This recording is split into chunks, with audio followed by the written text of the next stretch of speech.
I felt like there is a need for a third political party in the U.S. that's viable, or at least some sense of rationality. And I think part of that is because I grew up in India. India is Yeah. a multi-party nation. So though you may have dominant political parties at the national level, or even governing a state, it is a coalition-based system. So it is quite common for it to be a plurality system. No one wins outright, and then you kind of have to negotiate and build a government together. And I felt like that was far more sensible than the system we're currently in because polarization is getting worse. We're stuck in a death spiral. Yep. And ultimately, you become accountable to the loudest people in the room and your loudest sort of supporters, whether they're reasonable or not, and B, your donors. And so at that point, it really made me question that if this is the direction we're headed in, do I really want to just, be part of this bipolar system and let things continue as they are? Then along comes forward, and I said, okay, this seems like an avenue that I could get behind, or this seems like something I want to explore. Let's see what they're doing. Hey y'all, welcome to the Texas Forward podcast. Today's guest is Nitish Mirchandani. Nitish is the policy chair for the Forward Party of Texas. He worked as a public diplomacy intern for the U.S. Embassy in India. He has supported campaigns at both the state and the federal level while earning his master's in international and global studies. Nitish spoke with Brian about his experience growing up in India and what it was like to move to America as a freshman in high school, the geopolitical differences between the U.S. and India and the rest of the world, and how the Texas Forward Party is approaching policy, including a sneak preview of our policy priorities. We hope you enjoy, and as always, don't forget to like and subscribe.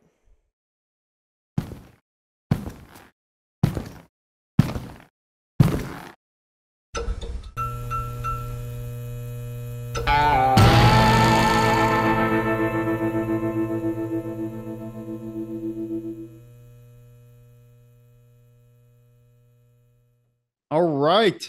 Howdy, everybody. Welcome to another episode of the Texas Forward Podcast. I'm your host, Brian Lee, and I'm here with the policy chair of the Texas Forward Party, Nitish Mirchandani. How you doing, Nitish?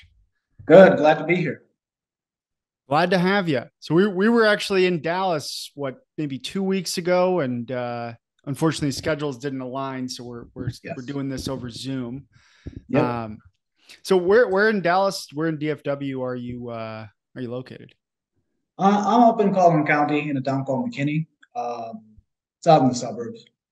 Gotcha. Is that by Irving? About 20 minutes out from Irving. Oh, awesome. I Yeah. heard I heard a pretty interesting stat the other day that DFW they're projecting is going to be larger than Chicago within the next 10, 15 years, which is just wild to me. Yeah, that sounds about right. I mean, so the neighborhood that I live in, for context, it's pretty much a standard suburban area, a lot of families, school-going kids, that kind of thing. And there are houses that are being bought unseen and that have got offers on them that are by the hundreds. People are coming in 20, 30, 40,000 over list price, and they're closing on house. The state construction boom up in this part of the DFW Metroplex is ridiculous. So say that that is bound to happen in the next decade. I 100% believe it. Yeah, Texas is the place to be right now. Apparently, Absolutely. Austin's not not not not slow to grow either. We're getting. Yeah. I mean, it's getting more and more people moving here every day as well. So, Right. well, I want to dive right in, Nitish. You had a pretty interesting experience that I'm fascinated to learn more about when you were pursuing your master's degree. You Yep. were over at the U.S. Embassy in India, serving as a public diplomacy intern. So tell Yeah. tell everyone about that. I'd love to hear more about that experience. Sure. So the internship actually was my second attempt applying for the program. The first time I applied, I got rejected. The second time around, I got through, and I was unaware how competitive the process would be. Of course, in your head, you think that these sorts of internships are prestigious, and there's a whole long list of people that are going to go through it. Sure. But my boss ended up telling me later on that there were about 50 finalists who made it to his desk, and he went through HFR files, and then he ended up uh, choosing mine out of the lot. So I was unaware that I was handpicked by my boss. Oh, that's Uh, cool. yeah. And he ended up picking my file because I have the language experience, I have the cultural knowledge, and I lived in India for the first 14 years of my life. So all of that, I guess, becomes a combination of factors that's very attractive for public diplomacy. And so because of the pandemic, it ended up being the situation where the State Department was very reluctant to fly interns anywhere in the world. And so I ended up in this position where I was up at 2, 3, 4 in the morning for meetings. And I'm working here with a crew that are all based out of India. All the US diplomats are in India. So that was very interesting.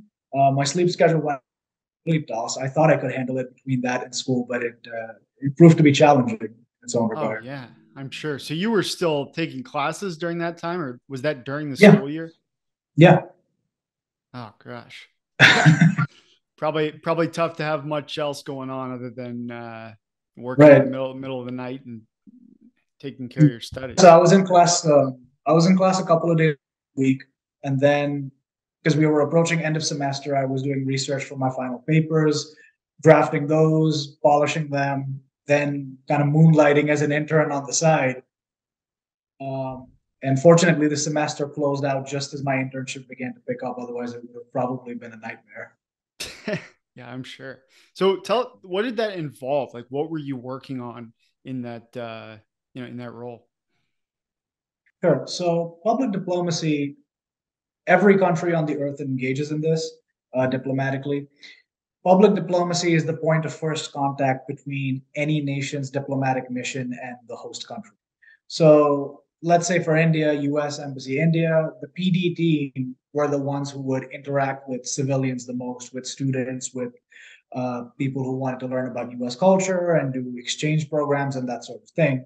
Any like outreach, anything involving, kind of spreading awareness about the US on the PD team. So one of the things that I worked on, this was the main campaign that they had me kind of shepherd, wanted to build a media literacy campaign on misinformation, and they were looking to reach out to the youth in India and kind of engage with them on the subject. Misinformation as an academic concept is in and of itself very dry. So if you're trying to engage with a demographic in a country like India, which skews pretty much 30 and under, you really have to make sure you do it in an engaging way. So what we Mm. did is the developers over at the public diplomacy team come up with this game called Harmony Square, which it basically guides a player through a series of actions, and you make a bunch of political decisions, and it ends up sowing chaos in the city, and it demonstrates to you what the consequences are of creating and spreading false information.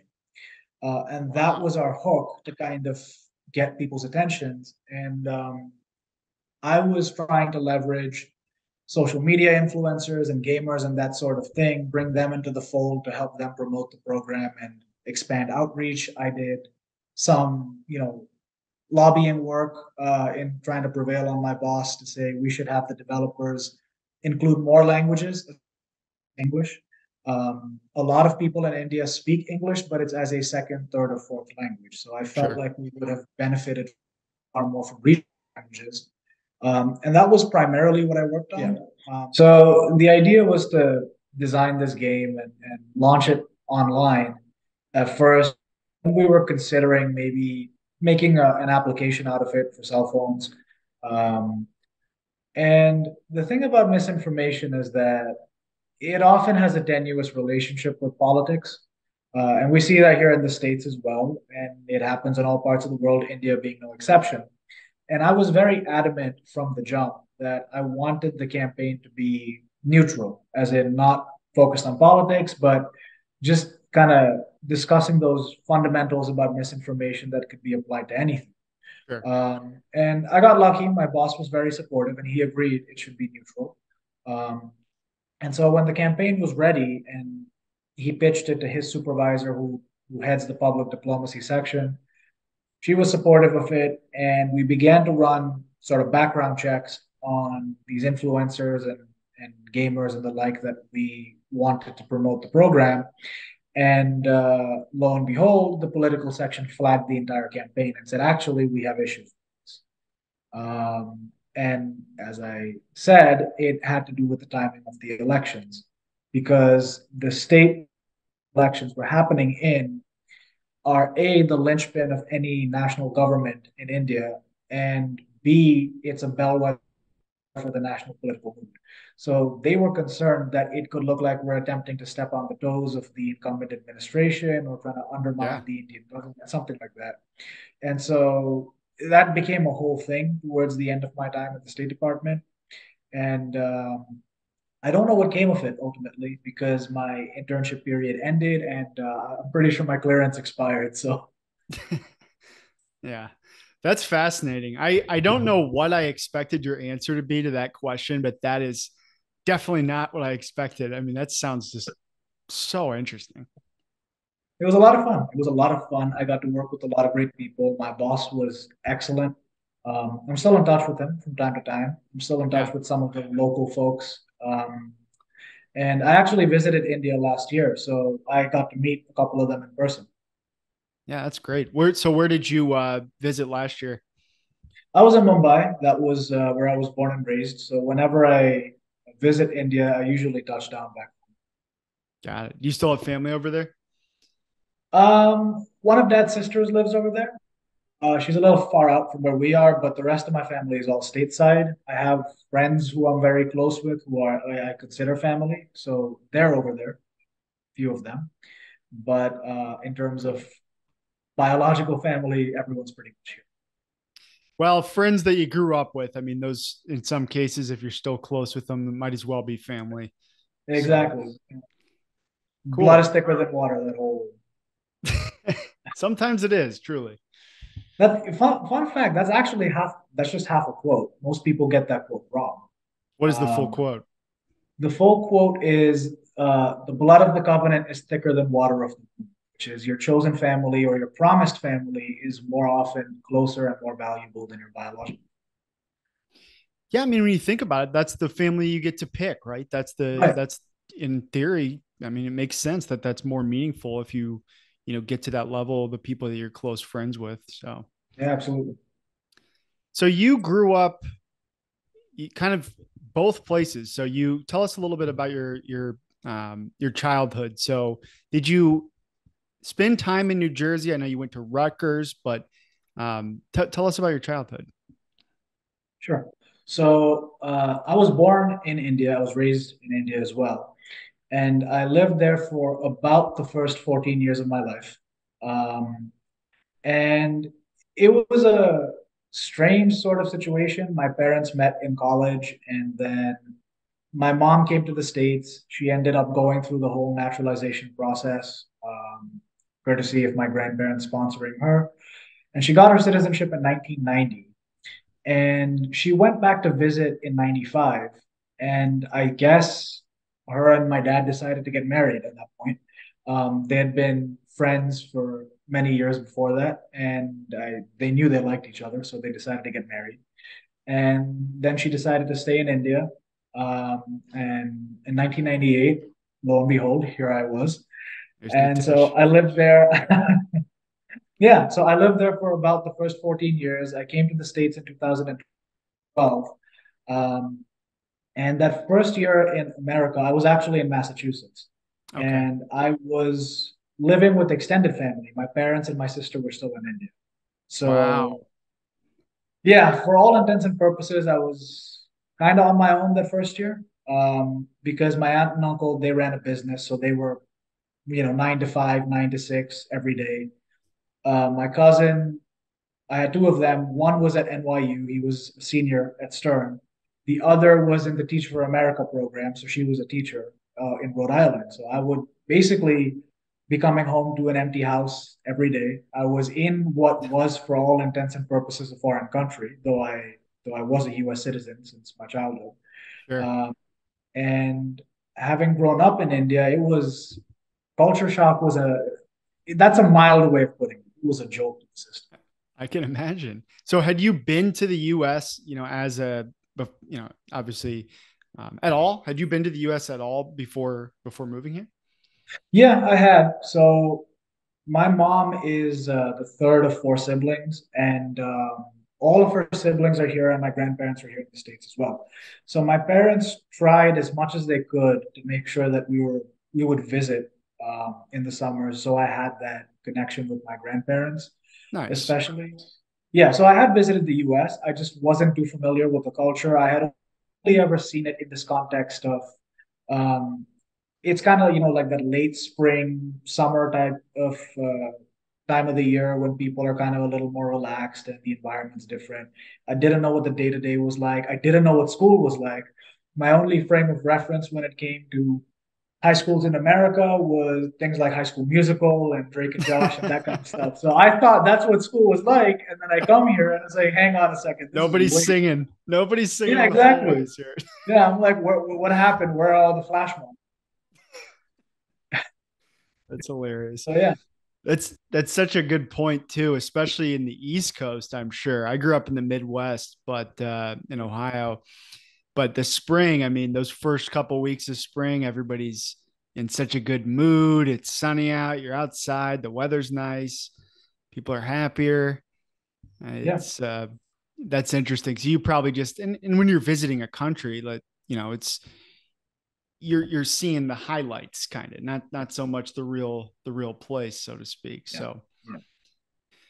interesting. So what was that experience like? I mean, what was like the most difficult part of that experience? I'm sure there was a lot. I mean, you didn't have your parents with you, foreign country. What was the most challenging thing, if you had to say?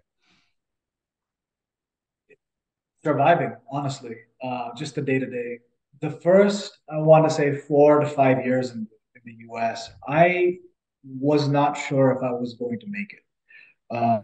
Um, and I remember that first year that I was here, I would call my parents from time to time and I tell them, I think you should bring me back. I'm not sure I can do this. Especially that first year, right? I was by myself, and my aunt and uncle they were very accommodating and they took good care of me, and I'm thankful for that to this day. But it's a bit different when you're at that age and you're without your parents. Yeah. Um, I mean, that's a and hard age no matter what. Freshman in high right, school is just, everybody's having a hard time then, no matter what. right, and I saw other kids, who were of Asian descent, South Asian descent, Indian, Pakistani, the like, and the names were all very familiar, but the thought process, the approach, the accent, everything was different. Yeah. Um, and so that was a separate shock to the system. If I see someone who's white or black or someone who's, Hispanic or Latino, I can say, okay, well, I'm kind of familiar with this. I heard someone with a very typical Bostonian accent who's a white person. I'm like, okay, yeah, fine, that makes sense. But then someone who's got an Indian sounding name opens and that accent comes out. And the first time I heard it, I kind of seized up and I had a mini panic attack because I was thinking to myself, right, this is a different country. I completely forgot. So those first few years were rough. That first year especially was very rough. I'm 100% sure I was dealing with some form of anxiety. Oh yeah. Um, I don't know how you and couldn't. yeah, the thing is, like you said, it's a rough age for anyone, but I never took that into account until many, many years later. And so anyone that was close to me at that point, just by virtue of proximity, became a target for my frustration.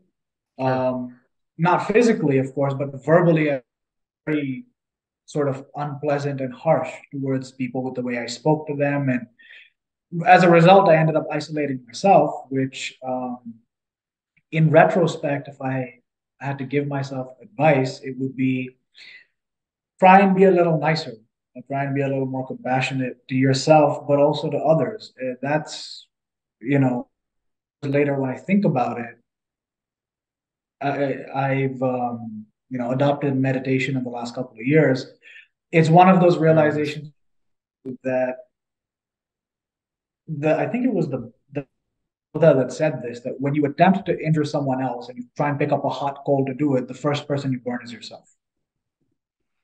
Yeah, that's a great quote. So yeah, I mean, everyone in my age group was struggling with something in their own regard, no question about that. And so I've always regretted that, and I've always felt very apologetic, but it's been so long, I don't even remember the names of the people that I may have been unkind to. But if any of them see this, I apologize. I'm sorry. Uh, Genuinely, I I am. hope they do. Hope they do. Yeah, so those first few years, all the way through high school into even my freshman year of college, was difficult. Um, I visited India in 2014 and then again in 2016 when I graduated high school. And it all I saw was, hey, my friends are all here. The people For that I'm sure. closest to are all here. And I began thinking, what am I doing with myself?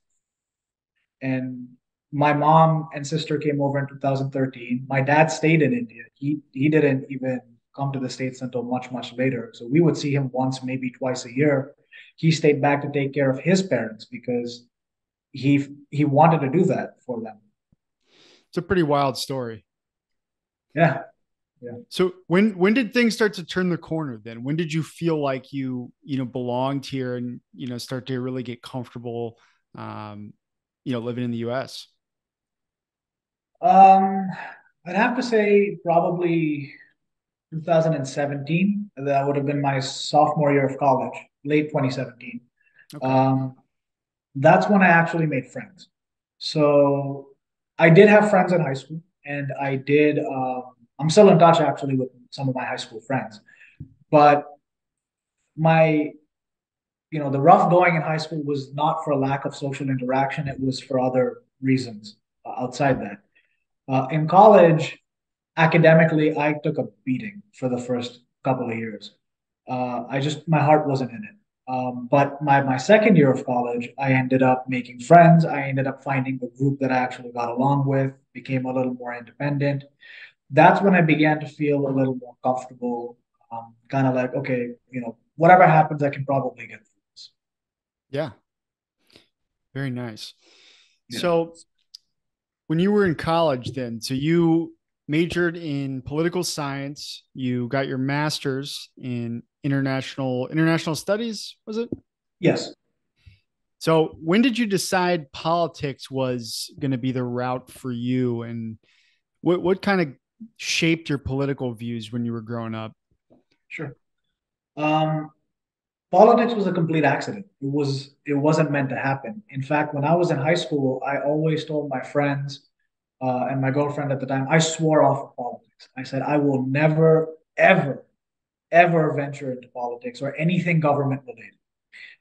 And when I started at Rutgers, I started out in the business program. I flunked out, and so my first 2 years of college were really bad to the point where again, that struggle continued for those first couple of years where I wasn't sure I was going to graduate because my heart was not in my studies. I made the jump. I thought I'd try the sciences.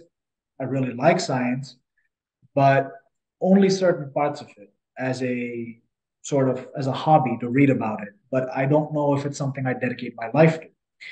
And so by my junior year of college, I was in dire straits and it became this situation where I just had to graduate one way or another. So I went into criminal justice. And part of the criminal justice program at Rutgers was you had to take certain out of syllabus electives.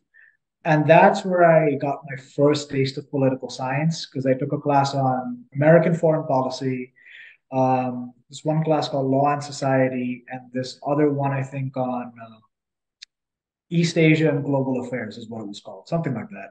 Yep. And the second I attended those lectures from day one, a ball just dropped somewhere. And I said, okay, this is what I want to do now. And I realized that I was very excited because I would wake up in the morning before the alarm went off. I was in class early. I was not exhausted at all anymore. I was excited to do the work. I was excited to listen to the professors. They spoke once in the lecture and in my brain. I didn't have to sit and constantly review again and again and again. And that's when I told my parents. I said, I think I want to jump into political science.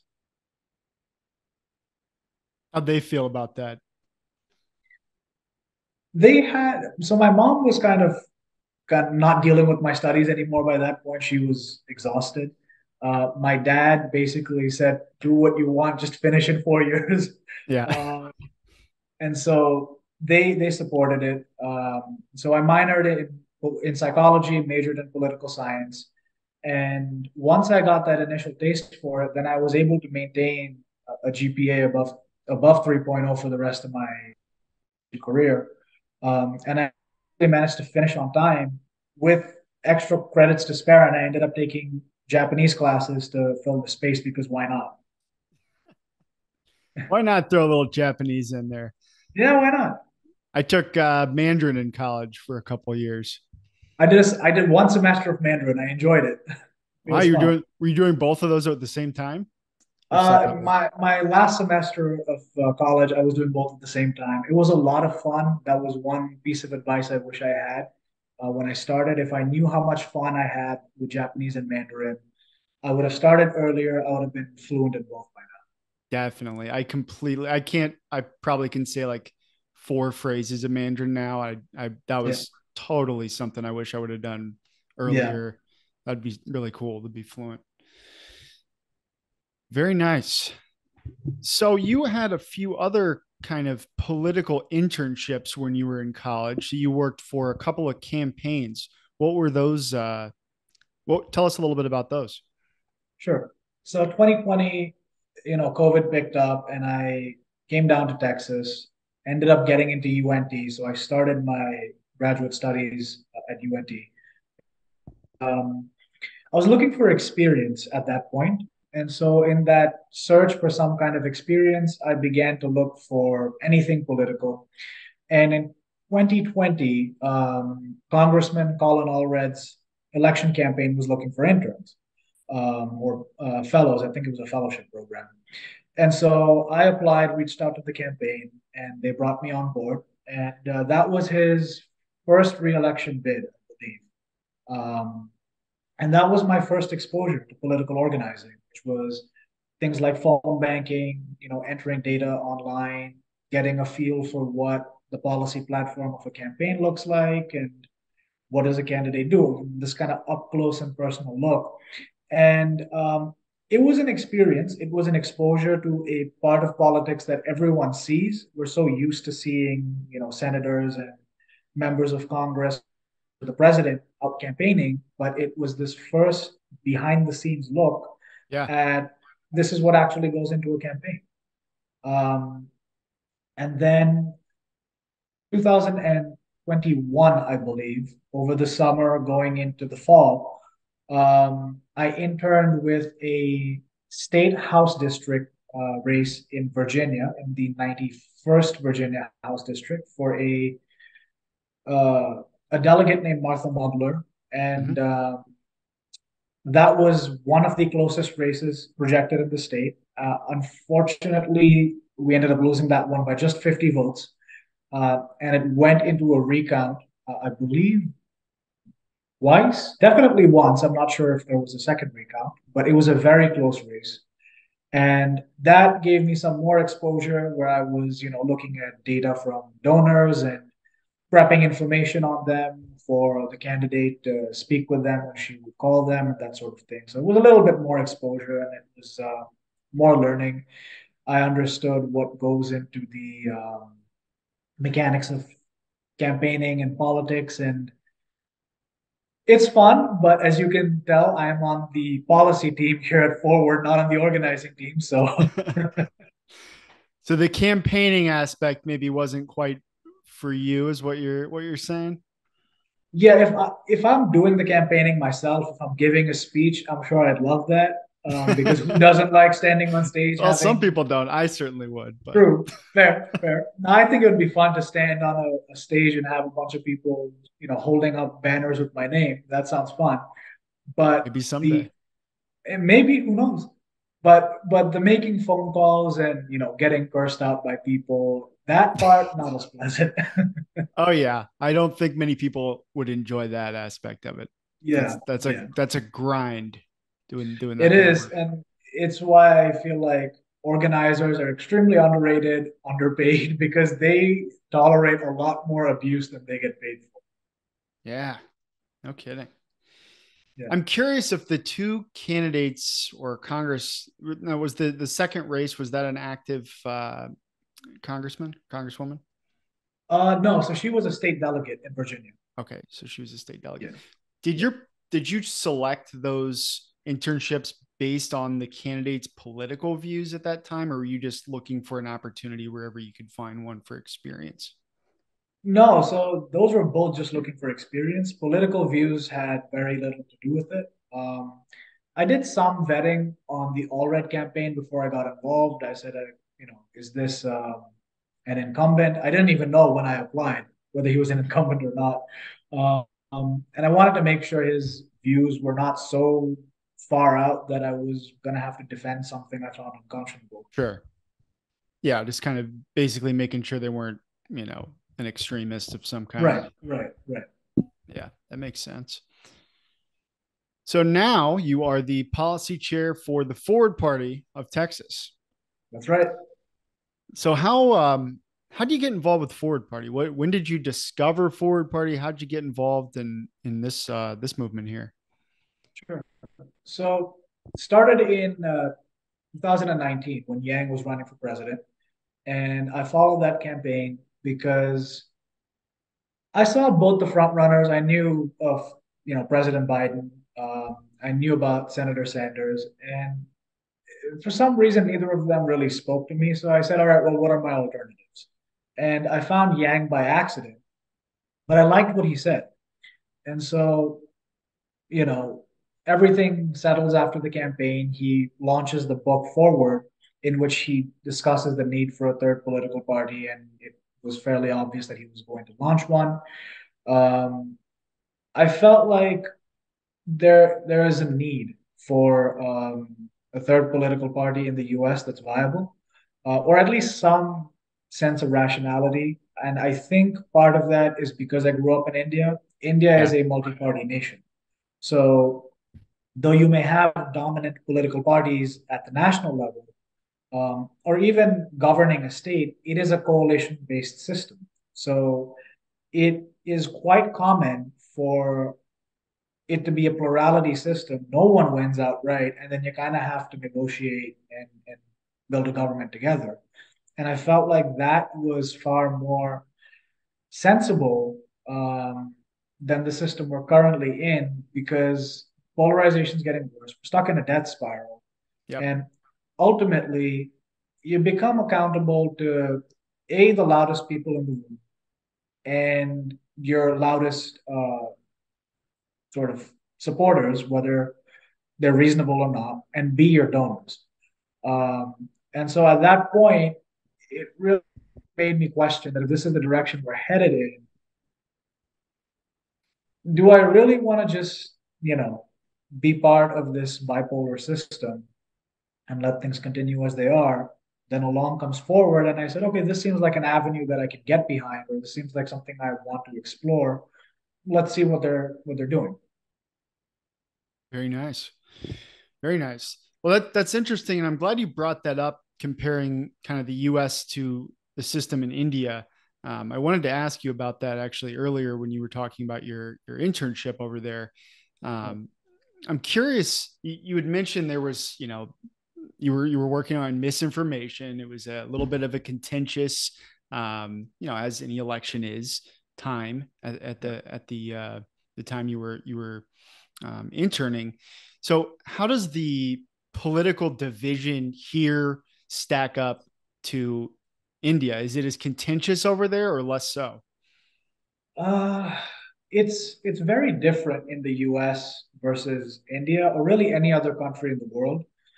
I always make it a point to tell people, stop looking at things like you would in America in a different part of the world, especially friends that I have in India.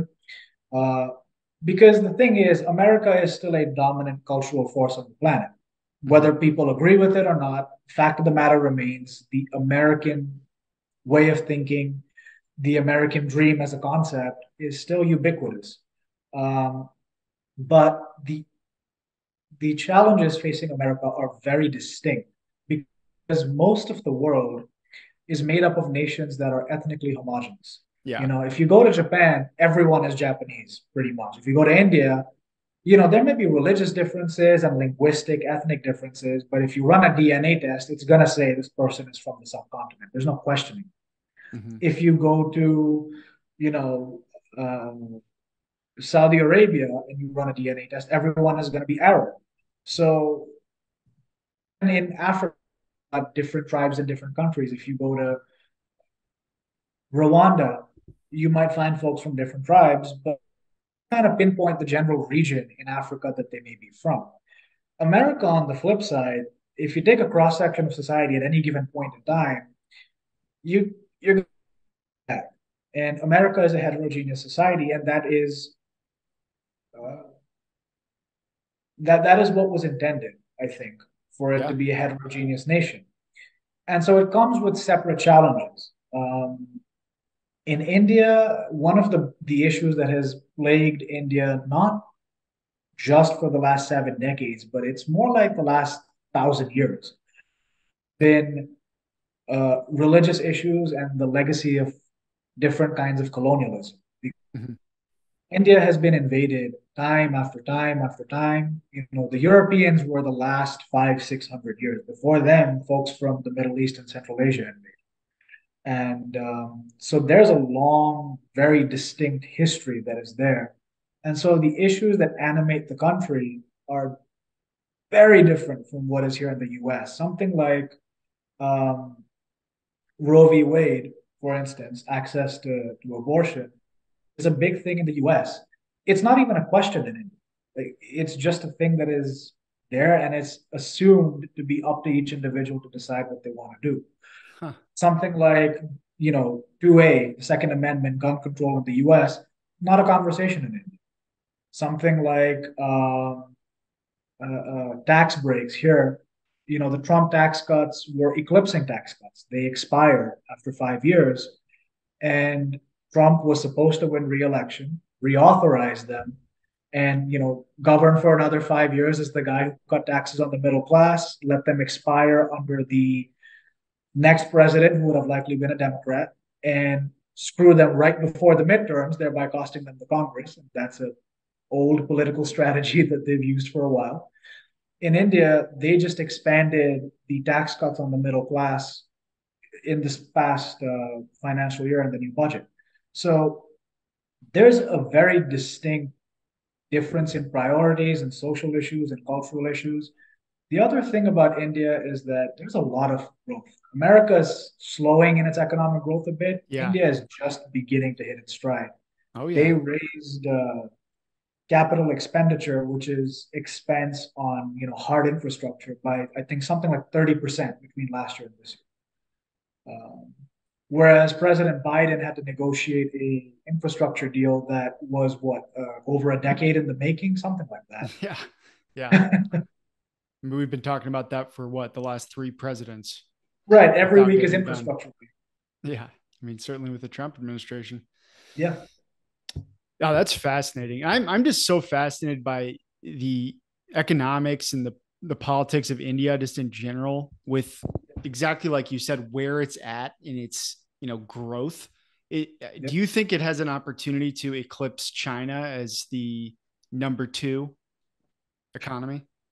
Uh, um, I think there is a distinct possibility, but I will say that the lead is China's to lose it. Definitely. Uh, so for context, India's GDP currently sits around 3.5 trillion. I personally don't see GDP as a great measure of economic health, but it's the most well-known one we've got, so we'll roll with it. Yep. Um, India took about 60 years to make its first trillion in GDP.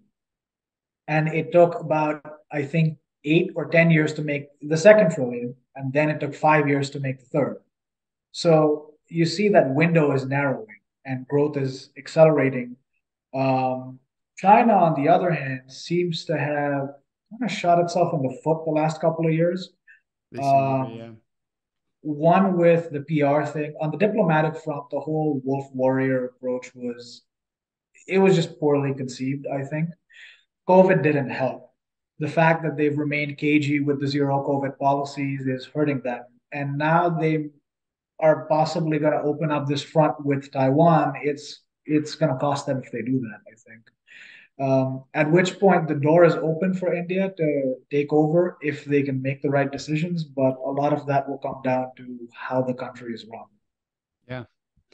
I'm curious too, how does the average, and there might not be like a clear cut answer to this question, but how would you say the average perception of the US in India, for just the average Joe in India, um, compares to the perception of China for an Indian citizen as well? So, with the US, that idea of the American dream still persists a bit in India.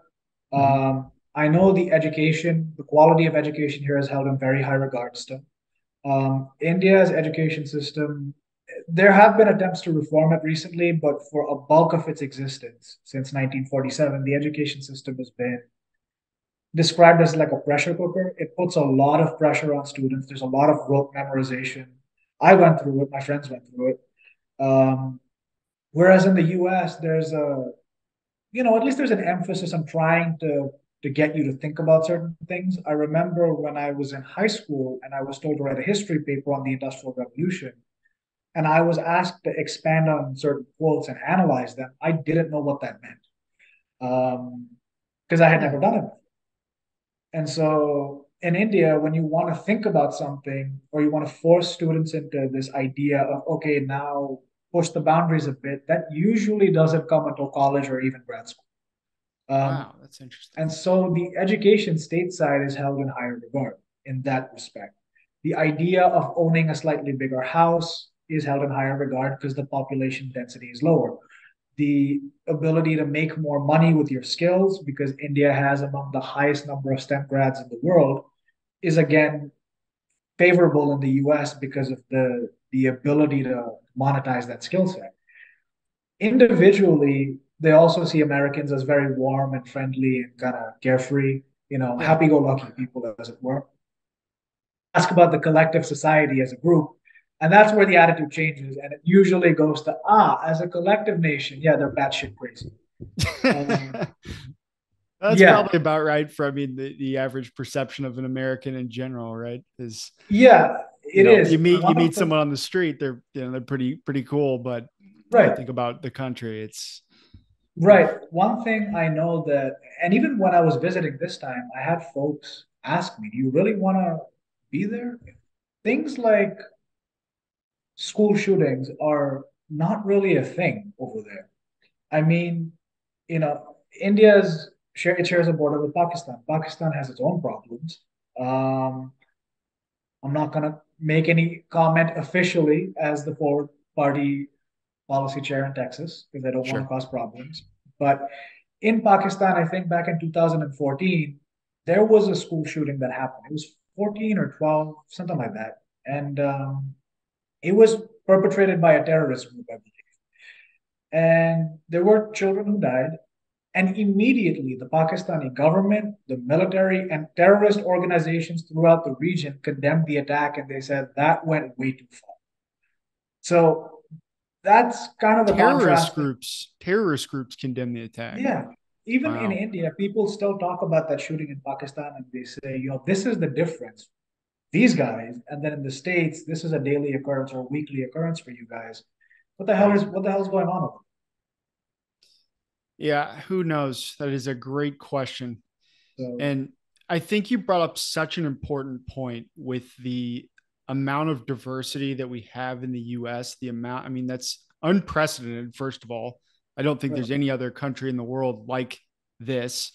And we don't talk about enough how just difficult that is, the challenges that that brings, and the disconnect that that brings just naturally based on human Right. nature, not the worst of us, but just Right. human nature. When you have people from all these different cultures and you don't have these common threads, it's, I mean, you're asking a lot. And that's where like the common threads that we do have are so important. And I feel like we're losing those, and that's just not a good thing. Yeah, I agree. I feel like the US has gotten a lot of things right. I think the one of the beauties of this country is the fact that there's all these different people living together and everyone's trying to make it work. Um, I I come from the school of thought that people are inherently good. I believe that people do bad things. Circumstances can make people do bad things, but I don't believe anyone is inherently uh, malignant, whether it Yeah. has to do with someone's ethnic background, their race, their culture. I don't think anything is inherently bad. It's just how people choose to, you know, utilize certain tools or institutions, or the situation makes someone a certain way. And I might get criticism for this. Um, but I do believe that though it is a double-edged sword, the diversity of this country is one of its strengths. Yeah. No question. Why does America need what we're doing here in the Forward Party? That is a that's a loaded question. Um, there was a point in American history where the world aspired to be like America, where we had the best minds, the best thinkers, the best leaders. We were on the cutting edge of innovation and all sorts of things. And somewhere along the way, we decided that it was all right to prioritize profit over people. And it starts with one thing that, okay, we'll make this one compromise here and it'll give us some more revenue in the next quarter. And then it spills over to another area and another and another. And very soon you have this domino effect where you end up in a society that is focused on consumption, that is focused on profit over all else. Mhm. And it doesn't matter who you have to step on to get there. And this is where it comes up in politics, where it's like, okay, you hit a certain glass ceiling. The public is saturated with a certain kind of viewpoint. It isn't selling anymore. What do? Well, let's turn up the temperature. And for a politician, that makes sense because they're trying to hold on to their seat. But the fact of the matter is, being a human being is inherently complicated. And when you add a No bunch kidding. of people together, that complexity magnifies. And so, if a politician solves a problem, something new is going to emerge tomorrow that needs to be dealt with. The more you prolong the problem for the sake of holding on to your seat, ultimately it has a boomerang effect because somewhere down the road, people are going to snap. And that is going to end up doing more harm than good.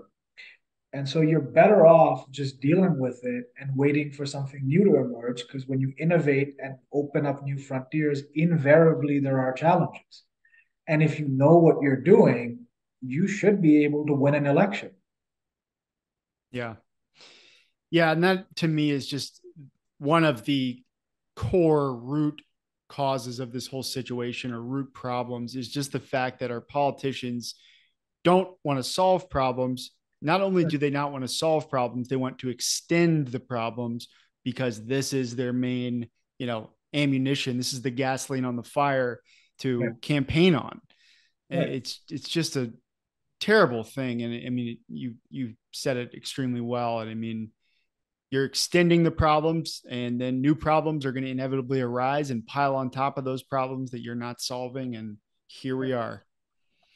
I mean, it's interesting that you bring that up. So I had this conversation with some in the corporate sector, and this was when I was visiting Rutgers, and I had this discussion with this gentleman, um, and we were talking about the market and the nature of profit and quarter upon quarter, that kind of thing.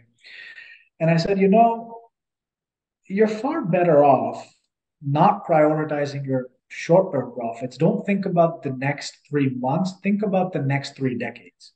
Because at the end of the day, the best thing for a company is you want to create a sustainable consumer base that keeps coming back, Yeah. not by necessarily getting them addicted to something, but by making sure that your product or your good or service is durable enough to outlast the competition.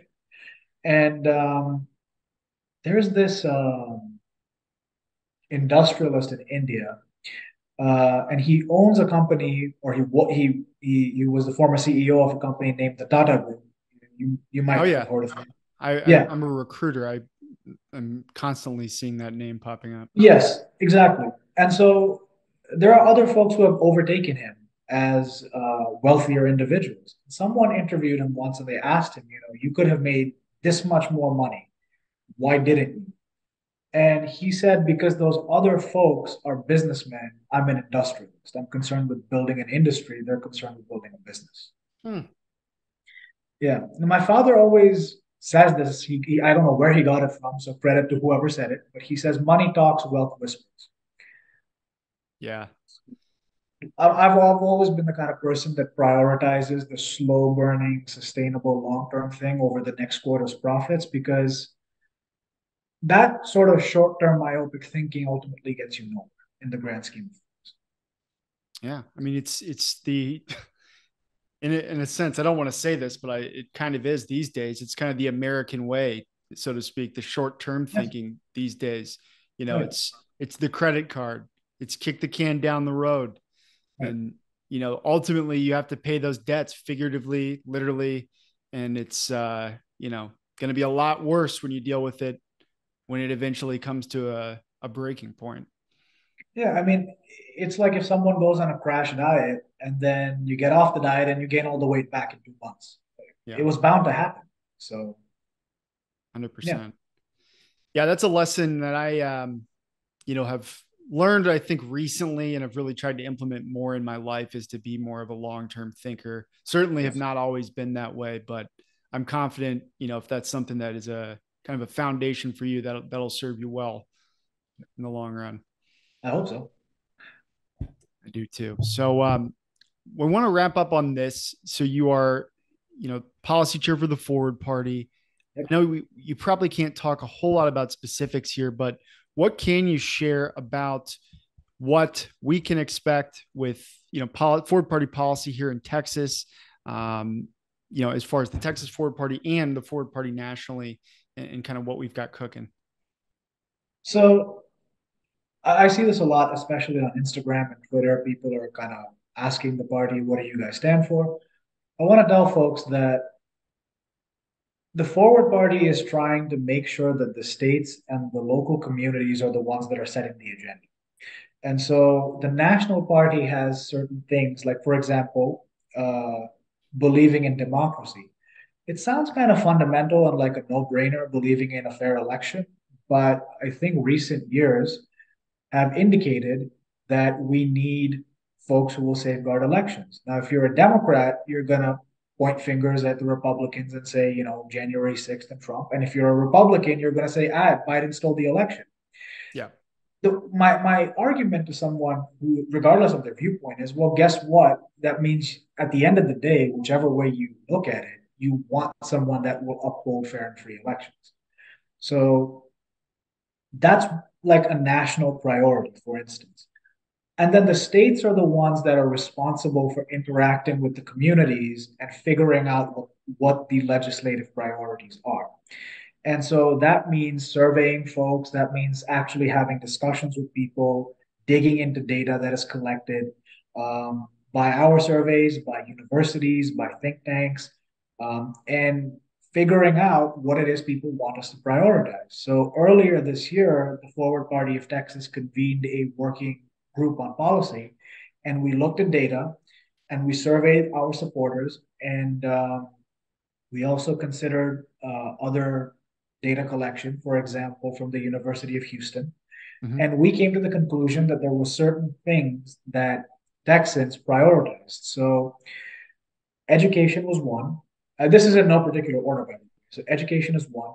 We came on natural resources, which includes the grid, which includes other forms of sustainable energy, public safety, including guns. So gun ownership, that is, healthcare, um, immigration, because we do share a border with Mexico, and election reform. And that last one, I suspect, is of course heavily biased by our supporters, but based on what I led with on this topic, I figure people might be inclined to think about that in conjunction with the other things. Um, and so what we're doing right now is we've got folks that are researching specifics within each thing, each area, and they're going to draw up recommendations, basically. So let's say if we're talking about the grid, for example, they're going to draw up something on, well, what does the grid do? How does the Texas grid function? What are the shortcomings? And then you state the scope of the problem as it pertains to the grid. So, for example, it freezes up every winter, there's mass power cuts, it causes inconveniences, it leads to a loss of life, hypothetically. And then after you state the scope of the problem, you're going to make the data available to people that, this is what the data on the issue says. Then we're going to conclude with um, some sort of proposed remedies to the problem. 3, 4, 5 different potential remedies. And this will be the starting point for our candidates in the future. This is the floor, not the ceiling. So someone can come in, they can have a look at these recommendations, and they can say, hey, I really like this. It works in my district, but this other suggestion you guys have made doesn't do so well with my vote, so I'm not going to adopt it. Or someone may come in with a brand new idea and say, hey, I think this works better based on these data points, and they can adopt that as well.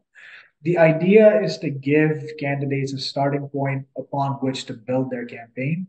Yeah. And that's what we mean when we say from a grassroots level. Rather than the national team set a bunch of policy items on the agenda and then force candidates to abide by them, we're saying we have broad principles at the national level that you're going to stick by and you're going to commit to. And then beyond that, whatever your district needs and whatever your voters need is the platform that you're going to adopt. And we expect you to govern based on that when you win an election. Wow. I love it. I mean, that is just exciting to hear. That is really, really, really cool. Truly. I'm can't wait to kind of hear some of those things rolled out. And do you have a timeline when we can expect, as the public to kind of hear more about that? Or is that something that will be discussed behind closed doors with potential candidates before that? So those behind closed doors discussions within the state party are currently ongoing. The biggest headwind we're facing currently is manpower. We need more volunteers to do research. Right now, for example, one of our teams is trying to get ballot access. And so our chair of the ballot access committee is also the subcommittee chair on energy in Texas. And so he's got to juggle two things at once and he has to prioritize. Right now, ballot access gets a priority because if you don't have ballot access, a policy platform is kind of pointless. Yeah, non-starter. And so the chair of the education committee had to make a pivot to focusing on the Texas legislature and bill tracking and that sort of thing because there were certain actions that were being taken there that could potentially undermine some of the education-based research she was working on. And as a result, our volunteers are getting pulled in 10 different directions at the same time, and it slows down the pace of research. So that's why we're plugging away at it as best as we can every day.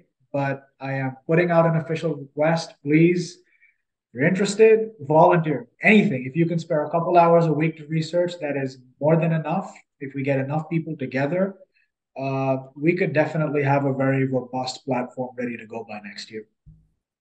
Fantastic. Well, Nitish, I'll tell you this. If I was listening to this and I had not heard the Forward Party before and I heard what you just said here, I'd say that's a hell of a pitch. I'd be very interested in volunteering, working with you, working with this amazing team, Tony Wing Jenkins, and some of the others that you're working with, Yep. Jeremy on the policy team. Got a Yep. great group, but Absolutely. They're all sounds wonderful. absolutely. Well, this was wonderful as well. Thank you so much. It was awesome conversation, man. I really appreciate you spending some time with us tonight. Likewise. Thank you for having me. And hopefully we'll chat some more in the future.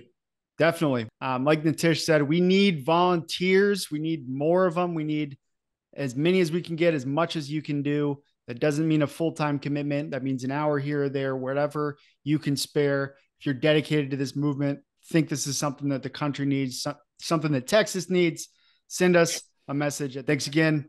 We'll see you next week.